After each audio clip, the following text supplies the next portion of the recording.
So, speaking of men of stature, I don't know if that's how we describe Donald Trump, but he was back in action in debate. Having seen off Joe Biden, he was up against Kamala Harris. The two went head-to-head in their first TV debate, maybe the only one. Trump made some bold claims, and you've got to see this one. In Springfield, they're eating the dogs, the people that came in. They're eating the cats. They're eating the pets of the people that live there. And this is what's happening in our country, and it's a shame. ABC News did reach out to the city manager there. He told us there have been no credible reports of specific claims of pets being harmed, injured, or abused by individuals within the immigrant community. Well, I've seen people on television. Let me just say here, this is the people on television say my dog was taken and used for food. So maybe he said that, and maybe that's a good thing to say for a city manager. I'm not taking this from television. television. But the people I'm on taking it from television the city saying manager. their dog was eaten by the people that went there. Again, the Springfield city manager says there's no evidence of that. Listen, maybe he's right. The former president is no stranger to speaking his mind. Does that worry you, that clip? Now, I don't know if we got a Harris clip. We need to hear. We never heard her speaking there. She was just. Let's see some Harris now. I'm going to actually do something really unusual, and I'm going to invite you to attend one of Donald Trump's rallies, because it's a really interesting thing to watch. You will see during the course of his rallies, he talks about fictional characters like Hannibal Lecter. He will talk about windmills cause cancer. And what you will also notice is that people start leaving his rallies early out of exhaustion and boredom. And he says, no, they don't. And they don't even come to your rallies at all. So, Trump here? All right. Obvious, Trump is raving and Harris is dull. Which one do you go for? She's not dull. Is she not dull? I listened to had a the whole brat thing. summer. Are you kidding me? She's I had listened the to the whole summer thing. of her life. She's got more. What did she say in that debate? More small. Okay, I'll tell you exactly what she said. Specifically, and when it came to pregnant people and their access to healthcare, she was passionate. She was convincing. She was moving.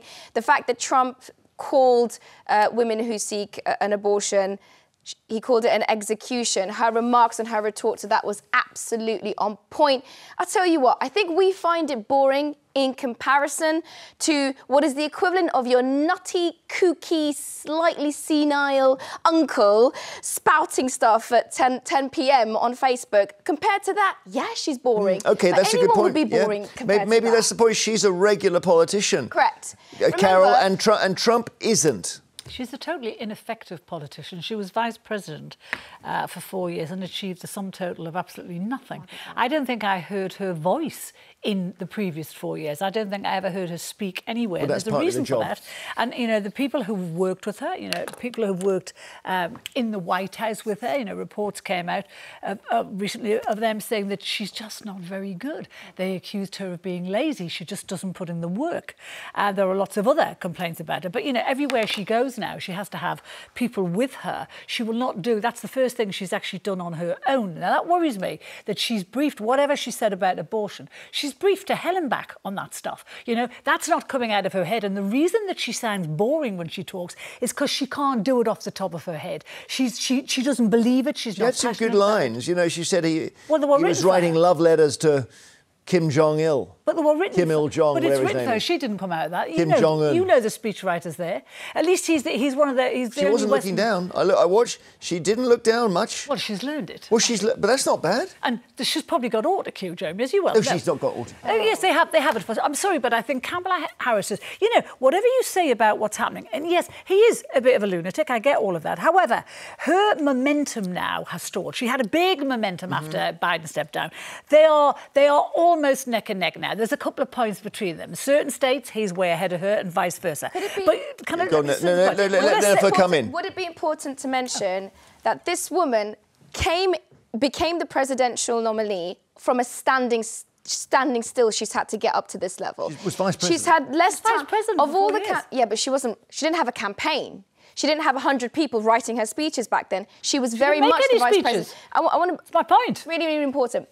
This convicted criminal is coming on stage talking about eating cats and dogs, and in response, you've got a former senator, a former public prosecutor, a former vice president standing there with decorum, standing there with conviction, pleading her case to the American people. Oh, it's interesting, yeah. It's shocking, though, that she's She had a very good line. I think Carole's right on He that. said there's a massive crime wave caused by migrants. He is the crime wave. He's got over 80 convictions. He's the crime wave. I was about to complete my own sentence. Sorry. You've made it unnecessary. Sharon in Staffordshire, hi.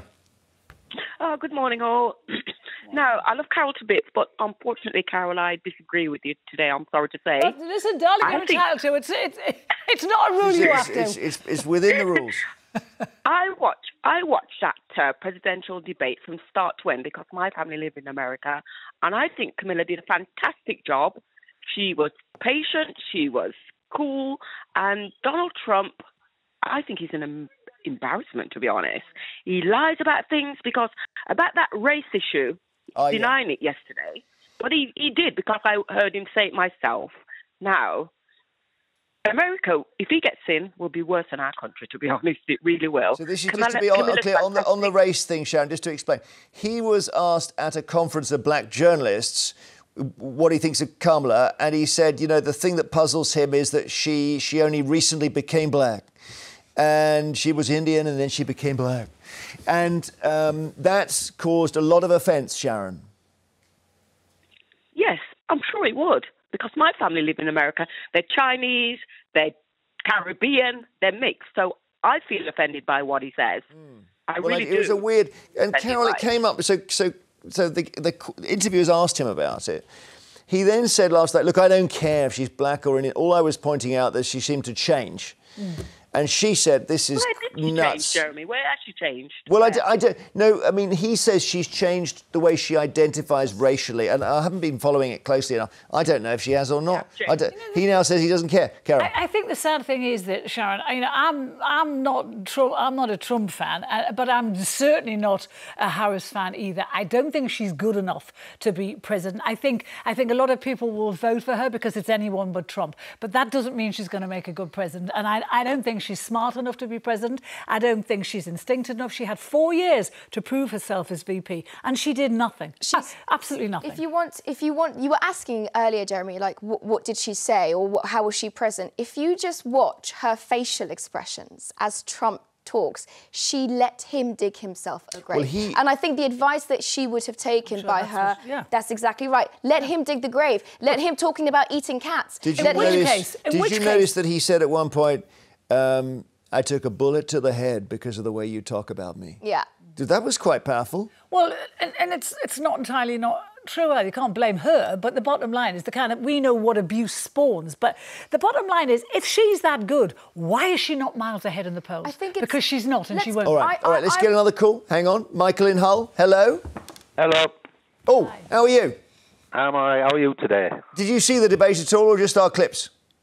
Saw little bits of it, but he should never be a Prime Minister, Trump, because the way he's pulled the soldiers out, he's left tanks, he's left ammunition there, he's built a bloody army there.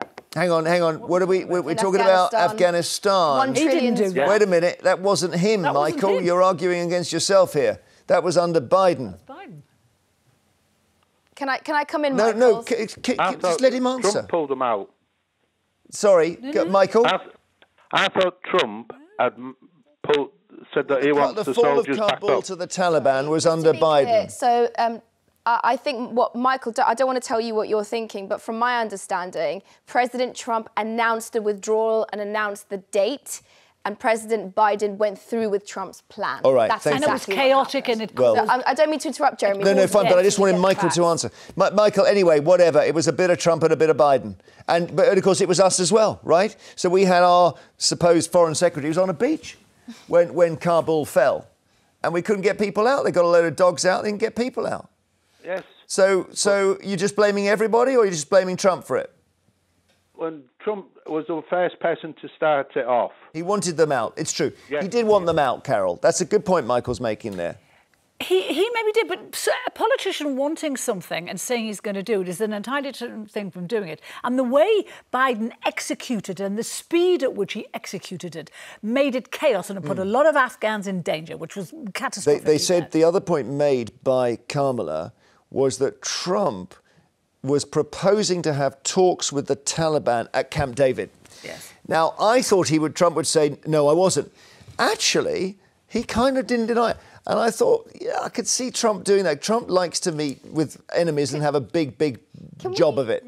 To that point, can we imagine him sitting with Hezbollah? Can we imagine him sitting with other terrorist groups and organisations who are absolutely rampaging in the Middle East? Can we imagine Trump coming in next year and sitting there and trying to sort out the Gaza crisis? I mean, this man is utterly inept. What about Ukraine, Carole? Yes, no, he said he would end the Ukraine war within a month. And there's part of me believes that, because I think he's already been talking to both sides. We're hearing from Putin that he may want to start giving ground now. Ukraine can't be seen to be giving ground, but I feel that he might broker a deal that would let them both walk out of this and the war stop, and that's what's got to happen. He championed recently, very recently, if you are passionate and care about the war in Ukraine, then you will hate, as I do, the fact that Trump was urging Congress to withhold aid to Ukraine. I get all of that. No, listen, so he doesn't think of Ukraine. He just thinks of it as a I think what happens, he has no principles. What's got to happen is the fighting has to stop. I know people living in Ukraine right now, and it's miserable. When they're not getting bombed, they have no power, they have no food, they have no transport, there's no fuel. They're living in hell, and it just has to stop. But hang on, because I listened very carefully to that, and I thought Trump hates the fact that America is giving aid. He's made himself believe that Europe isn't, which is wrong. He wouldn't answer the question of, are you going to be happy if Russia wins or whatever. He just wants it to stop because he says you could get World War III. Yeah. By contrast, Kamala Harris wants Ukraine to win. Now, if I'm just watching that as a voter and leave aside the characteristics, one's dull and one's crazy or whatever, I'm just thinking, I don't know which policy I would vote for as an American, because it might be, you say, Trump is going to go in, he's going to have Putin and Zelensky in 2 rooms, and he's going to keep walking between them. And he's going to keep telling Zelensky, there's nothing more for you unless you accept Russia's gains in the Donbass. If I was an American citizen, I would want the war to end, and I would want my country's participation in that to end. However, I just want to echo what Carole said. What politicians say and what politicians do are vastly... Do we trust Donald Trump to do the right thing? On paper, listen, on paper, they were making different noises, and I'm asking... I'd vote for Trump. Based on that principle alone, I'd vote for Trump. Really? Without a doubt. I don't want my taxpayers to go and kill Ukrainians or Russians. So you'd give Putin a bit of a victory, would you? Well, I would give my country a break. Or a reason to stop. I would give it a reason to stop. And that's why Trump is as close to But it would allow both sides to give ground without looking like the wrong decision. Wow, I'm amazed at what I'm hearing. That's incredible. Because as Kamala Harris said, then he says, I want Poland, right? And then we're in World War III. If America starts going against Russia, then what happens? Because look at the allies that Russia has. Let's take one more call. Johanna's in Gloucestershire. My, what an interesting discussion we're having. And these two are agreeing on Ukraine. Johanna.